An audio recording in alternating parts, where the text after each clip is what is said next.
Question है screen पे आप सबों के सामने मैं लाया हूँ। कहता है कि पुरातत्व से आप क्या समझते हैं। तो इसका आंसर है, उत्तर है पुरातत्व वह विज्ञान है। देखिए यहाँ पे वह जो है छूट गया है, आप लोग लिख लीजिएगा। वह विज्ञान है जिसके माध्यम से पृथ्वी के गर्भ में छिपी हुई सामग्री की खुदाई कर अतीत के लोगों के भौतिक जीवन का ज्ञान प्राप्त किया जा सकता है।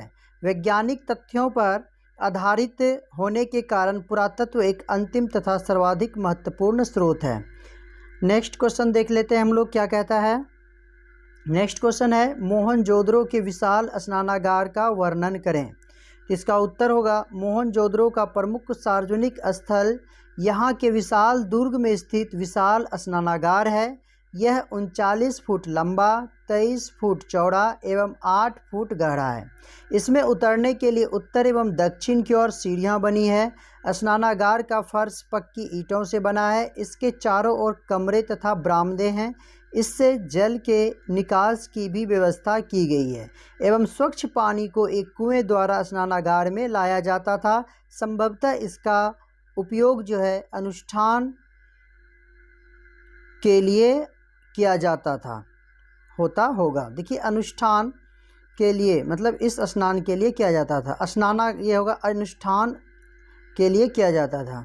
तो नेक्स्ट क्वेश्चन हम लोग देख लेते हैं। देखिए मैं अभी डील नहीं करूँगा, इस पर तो बहुत सारी बहस हो जाएगी, मतलब इसके बारे में डिटेल समझाना। तो मैं आज जो है सिर्फ क्वेश्चन और उत्तर से बोलूँगा, बाद में जो है हम लोग देख लेंगे क्लास में।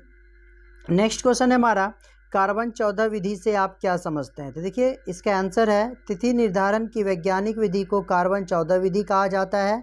इस विधि की खोज अमेरिका के B.F. लीवी द्वारा 1946 में की गई थी। इस विधि के अनुसार किसी भी जीवित वस्तु में कार्बन 12 एवं कार्बन 14 समान मात्रा में पाया जाता है, परंतु मृत्यु की अवस्था में कार्बन 12 स्थिर होता है मगर कार्बन 14 का लगातार क्षय होने लगता है। देखिए कहीं कहीं पे जो है हल्की सी मिस्टेक हुई है टाइप करने में, तो मैं उसे बोल के उसे क्लियर करता हूँ। आप लोग ध्यान दे के इसको सुने और इसको कवर करें।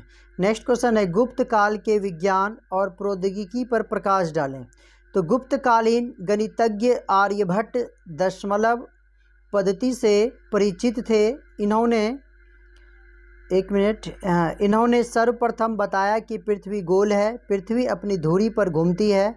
आर्यभट्ट ने आर्यभट्टियम ग्रंथ लिखा। उन्हें क्षेत्रमिति, ज्यामिति एवं त्रिकोणमिति का जन्मदाता माना जाता है। वारामिहिर महान खगोल शास्त्री थे। इन्होंने बृहत संहिता लिखी। उन्होंने बताया कि चंद्रमा पृथ्वी का चक्कर लगाता है। चंद्रगुप्त द्वितीय के काल में धन्वंतरी महान वैद्य थे। महरौली का लौह स्तंभ धातु कला विज्ञान की प्रगति का प्रमाण है। तो यहाँ पे देखिए वेद है, वेद ध हो जाएगा, ध से धनुष। नेक्स्ट क्वेश्चन है महाभारत में वर्णित विवाह के प्रकारों का वर्णन करें। तो चलिए हम लोग यहाँ पे विवाह के वर्णन करेंगे। महाभारत में कौन कौन से लगभग 8 प्रकार के विवाह का वर्णन किया गया है। पहला है ब्रह्म विवाह, यह सर्वोत्तम प्रकार का विवाह था। देखिए यहाँ पे विवाह होगा गुणवान व्यक्ति के साथ पूजा कर वस्त्र आभूषणों से सुसज्जित कन्या का विवाह ब्रह्म विवाह कहलाता था। नेक्स्ट है दूसरा नंबर में है देव विवाह क्या है। तो कहता है विधिवत यज्ञ का अनुष्ठान करने वाले पुरोहित के साथ कन्या का विवाह देव विवाह कहलाता था। इसके बाद नेक्स्ट है आर्ष विवाह। कहता है क्या वह एक जोड़ी गाय वर जो है एक जोड़ी गाय और बैल प्राप्त कर पिता अपनी पुत्री का विवाह उससे करता था, इसे आर्ष विवाह कहा जाता था। नेक्स्ट देखते हैं हम लोग। कहता है प्रजापति विवाह। तो कहता है कि पिता वर से यह प्रतिज्ञा कराता था। देखिए यहाँ पे गलत हो गया, मिस प्रिंट हो गया है। यहाँ पे होगा पिता वर से यह प्रतिज्ञा कराता था कि वह एवं उसकी पुत्री मिलजुल कर सामाजिक धार्मिक कर्तव्यों का निर्वाह करेंगे, तब अपनी पुत्री का विवाह करता था। नेक्स्ट है हमारा असुर विवाह। तो देखिए असुर विवाह के अंतर्गत कहता है कि वर यथाशक्ति धन लेकर माता पिता अपनी कन्या का उससे विवाह करते थे, यह असुर विवाह कहलाता था। देखिए यहाँ पे काफ़ी सारी मिस प्रिंट हो गई है। आप लोग जो है इसको मैं जो बोल रहा हूँ इस बोली के हिसाब से जो है आप लोग अपना कवर कीजिएगा। बहुत सारा इसमें मिस प्रिंट हो गया है, मिस प्रिंट के दिखाई दे रहा है ये। खैर फिर भी आप लोग इसको जो है अपने स्तर से आपको कर लेना। मैं जो बोल रहा हूँ उस अनुसार से इसको करना है।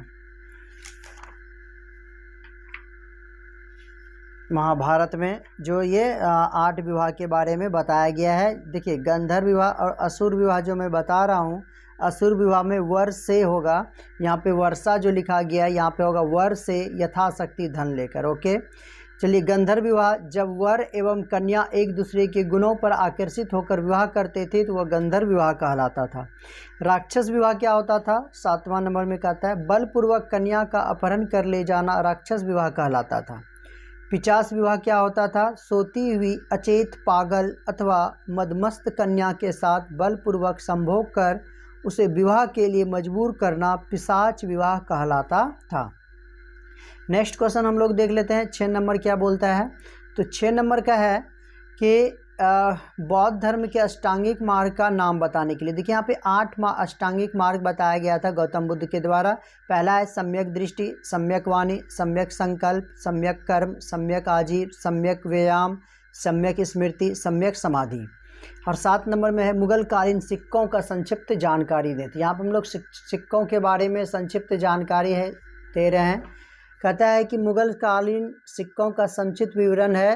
पहला है संसब, यह सबसे बड़ा सोने का सिक्का था। यह 101 तौले का था तथा बड़े लेन देन में इसका प्रयोग होता था। दूसरा है इलाही, सर्वाधिक चलने वाला सोने का सिक्का था। रुपया, यह चांदी का सिक्का था। जलाली, यह चौकोर चांदी का रुपया था। जीतल, तांबे का सबसे छोटा सिक्का था। नेक्स्ट क्वेश्चन है विश्व के 7 आश्चर्य के नाम बताएं जो निम्नलिखित हैं। पहला ताजमहल जो भारत में है। चिचेन इत्जा पिरामिड मैक्सिको में है। क्राइस्ट रिडीमर ब्राज़ील में है। चीन की महान दीवार चीन में है। माचू पिच्चू पेरू में है। पेट्रा जॉर्डन में है। कोलोसियम इटली में है। ये था। 9 नंबर देखते हैं। 9 नंबर में कहता है मीराबाई का संक्षिप्त परिचय दें। दक्षिण भारत में अलवार, देखिए अलवर है, अलवार महिला संत अंडाल की तरह उत्तर भारत में मीराबाई भी कृष्ण को अपना पति मानती थी। राजस्थान के मेरता के शासक रत्न सिंह राठौर की पुत्री थी। मीराबाई का जन्म 1498 ईस्वी में मेरता के गांव कुसली में हुआ था। मीराबाई को बालपन से ही कृष्ण से प्रतीकात्मक प्रेम था। मीराबाई का विवाह राणा सांगा के ज्येष्ठ पुत्र भोजराज से हुआ था। उनके पति भोजराज की उस समय मृत्यु हो गई और मीराबाई विधवा हो गई। मीरा शेष जीवन जो है कृष्ण भक्ति में लीन होकर जीने लगी। 10 नंबर क्वेश्चन कहता है कि भारत आने वाले 4 विदेशी यात्री एवं उनके यात्रा वृत्तांत का नाम लिखे। तो यहाँ पे देखिए मैं 4 का लिख दिया हूँ विदेशी यात्री का नाम और उसका यात्रा वृत्तांत। पहला मेगास्थनीज इंडिका यात्रा वृत्तांत, अलबरूनी तहकीक हिंद, इब्न बतूता किताब उल रहला, मार्को पोलो की यात्राएं। नेक्स्ट हमारा 11 नंबर क्वेश्चन कहता है कि 1857 की क्रांति का तत्कालिक कारण क्या था। तो 1857 देखिए यहाँ पे मिसप्रिंट हो गया, यहाँ पे भी के विद्रोह का प्रमुख कारण सैनिकों में व्याप्त असंतोष था। 1857 ईस्वी में सैनिकों को इनफील्ड राइफल दी गई। इसके कारतूस को दांत से काटना पड़ता था। यह अफवाह फैली कि इसमें गाय और सुअर की चर्बी मिली हुई है। इससे हिंदू और मुस्लिम सैनिक भड़क उठे। मार्च 1857 में बैरकपुर छावनी में सिपाही मंगल पांडे ने क्या किया, अपने अधिकारियों की हत्या कर दी। इसके साथ ही पूरे भारत में विद्रोह हो उठा। नेक्स्ट क्वेश्चन है 12 नंबर में हमारा साइमन कमीशन पर संक्षिप्त टिप्पणी लिखें। कहता है जॉन साइमन की अध्यक्षता में 1927 ईस्वी में भारतीय संवैधानिक आयोग की स्थापना की गई थी। इसका उद्देश्य था 1919 के अधिनियम के तहत उत्तरदायी शासन की स्थापना की दिशा में किए गए कार्यों की समीक्षा करना था। इस आयोग के सभी सदस्य अंग्रेज थे। इसमें एक भी भारतीय सदस्य नहीं थे। इसे भारतीयों ने पूरे राष्ट्र का अपमान माना। इसलिए 1928 में जब कमीशन भारत आया तो इसका स्वागत काले झंडे से किया गया और साइमन वापस जाओ का नारा बुलंद किया। लाहौर में साइमन कमीशन के विरुद्ध प्रदर्शन करते हुए लाला लाजपत राय पुलिस की लाठी से जख्मी हुए और बाद में उनकी मृत्यु हो गई। साइमन कमीशन अपनी रिपोर्ट में द्वैध शासन व्यवस्था को समाप्त कर प्रांतीय स्वायत्तता स्थापित करने का सुझाव दिया था। ये था हमारा 12 नंबर का। 13 नंबर में देखते हैं क्या क्वेश्चन बोलता है। कहता है रैयतवारी पद्धति क्या थी। तो इस बंदोबस्त के जनक यानी कि रैयतवारी बंदोबस्त के जनक जो थे वे कर्नल रीड और टॉमस मुनरो थे। यह बंदोबस्त मुंबई, मद्रास और असम के प्रांतों में रैयत के साथ लागू किया गया था। देखिए यहाँ पे रैयत किसानों को कहा गया है। इसमें जमींदारों अथवा बिचौलियों की कोई भूमिका नहीं थी। किसानों को भूमि का स्वामी माना गया और निर्देश दिया गया कि निर्धारित राजस्व सीधे कंपनी के कोष में जमा करें।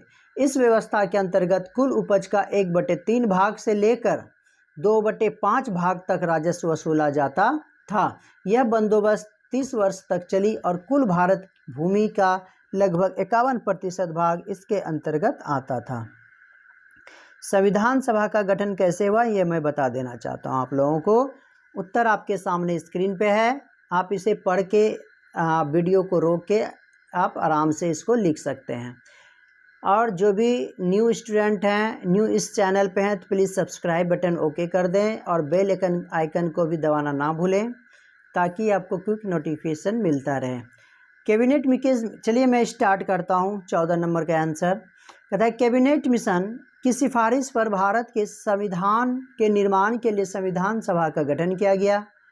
कैबिनेट मिशन योजना में निश्चित किया गया था कि संविधान के निर्माण के लिए परोक्ष निर्वाचन के आधार पर, जिसमें कुल 389 सदस्य हैं, जिसमें से 293 ब्रिटिश प्रांत के प्रतिनिधि, 4 चीफ कमिश्नर क्षेत्रों के प्रतिनिधि और 93 देसी रियासतों के प्रतिनिधि हों। वस्तुतः संविधान सभा का गठन 3 चरणों में पूरा हुआ। इसमें से हैदराबाद एक ऐसी रियासत थी जिसके प्रतिनिधि संविधान सभा में सम्मिलित नहीं हुए थे। नेक्स्ट और लास्ट क्वेश्चन है हमारा, क्रिप्स मिशन भारत क्यों आया। तो देखिए क्रिप्स मिशन भारत क्यों आया, क्योंकि द्वितीय विश्व युद्ध के दौरान जो है ब्रिटेन का जो बाह्य, तो देखिए यहाँ पे बाह्य लिखा गया है, बाह्य होगा बाहरी, और आंतरिक कठिनाइयों से बाध्य होकर भारत की राजनीतिक समस्या पर ध्यान देना आवश्यक हो गया था। इस उद्देश्य से ब्रिटिश प्रधानमंत्री चर्चिल ने मार्च 1942 में स्टैफोर्ड क्रिप्स को भारत भेजा। उन्होंने संवैधानिक सुधारों की एक योजना प्रस्तुत किया जिसे क्रिप्स मिशन कहा जाता है। इसमें 2 प्रकार की व्यवस्था की गई, प्रथम तत्काल प्रभावी योजना, दूसरा युद्ध की समाप्ति के बाद लागू की जाने वाली योजना। तो देखिए द्वितीय विश्व युद्ध के बाद जो है विभिन्न देश जो है काफ़ी स्थिति खराब हो गई थी, उसकी अर्थव्यवस्था खराब हो गई थी, इसलिए जो है उसमें सुधार करने के लिए ब्रिटिश सरकार ने क्रिप्स मिशन को भारत भेजा था। तो ये आपका लघु उत्तरीय प्रश्न था जिसमें से 30 में से आपको 15 बनाना था। ये आज का वीडियो मैं समाप्त करता हूँ। प्लीज़ अगर आप लोगों को वीडियो पसंद आया हो तो अपने दोस्तों में भी जम के शेयर कर दें एक बार, और कमेंट लाइक करना ना भूलें। धन्यवाद।